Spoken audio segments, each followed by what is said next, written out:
Rider. Rider. Driver. Driver. Ah, parang mga snatcher. Dispatcher. Hindi yun. Rapper.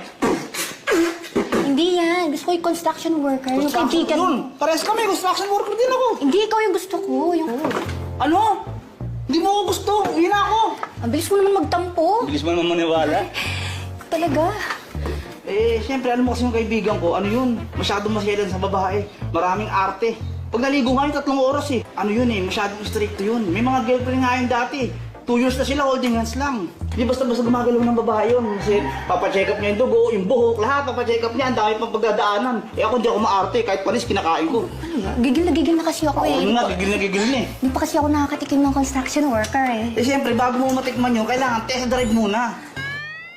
Sasabihin ko sa kanya kung quality yung sasakyan, parang ganun yun eh.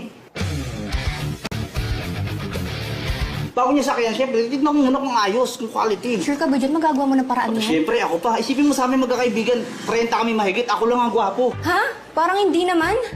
Hindi, lasing ka na, makami ka na nainom eh. Ano? Sige na, gigil kasi ako eh. Ako rin, gilil na nga rin ako eh. Alis dito. Oh, teka, lilinawin ko muna sa'yo ha. Ito, hindi kita pinipilit, walang sapilitan to ha. O, tara. Dear Utol, hindi ko na alam